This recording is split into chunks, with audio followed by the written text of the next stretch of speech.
11 years ago, Star Trek quietly introduced its greatest multiverse without you knowing. 11 years ago, Star Trek quietly introduced one of the coolest worlds in its multiverse without anyone knowing. In recent years, the franchise has explored more and more of its multiverse, and in 2014 Star Trek number 29 and number 30, it took fans to a bold new world, where a gender-flipped Enterprise crew saves the universe. Spock's name remains the same, but he is also a woman in this universe. Star Trek introduced its multiverse early on in its run, in the second season episode Mirror, Mirror. A transporter accident sends a landing party to an alternate universe populated by evil versions of themselves. The episode is regarded as an all-timer, and helped launch several pop culture tropes, such as a goatee signifying an evil twin.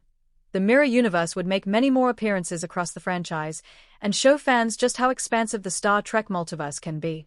In the seventh season Star Trek, the Next Generation episode Parallels, the multiverse was kicked wide open as Worf tripped through various realities, including several where Picard was killed by the Borg.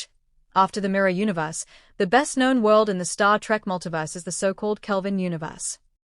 Created when renegade Romulans from the future attacked the USS Kelvin, this universe gave the franchise an opportunity to reboot and tell new stories involving a younger crew and a sleeker, more futuristic-looking Enterprise.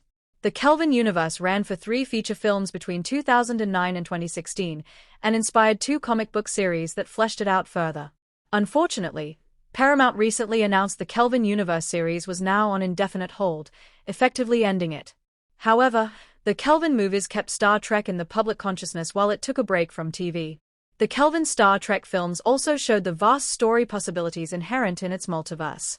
Later Star Trek television shows, such as Picard, Discovery, Prodigy, and Lower Decks all leaned into the multiverse during their respective runs. While the focus is always on the Prime universe, the multiverse makes for fun diversions. The alternate universe depicted in Parallel Lives just might be the most fun and creative of any world in Star Trek's multiverse. Gender-flipped variants are nothing new in comic books and popular culture, and Parallel Lives is perhaps Star Trek's only foray into this particular subgenre. Johnson and Liang ran with the idea. This particular run of Star Trek comics was largely set in the Kelvin universe, so the gender-flipped Enterprise crew fans met in Parallel Lives followed a similar version of that world's history. Jane Kirk's mother was killed on board the Kelvin and Vulcan was still destroyed as well. Likewise, Jane Kirk's Enterprise was modeled after the Kelvin aesthetics.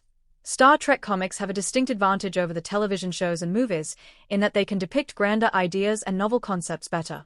This allows neat experiments such as Parallel Lives to exist.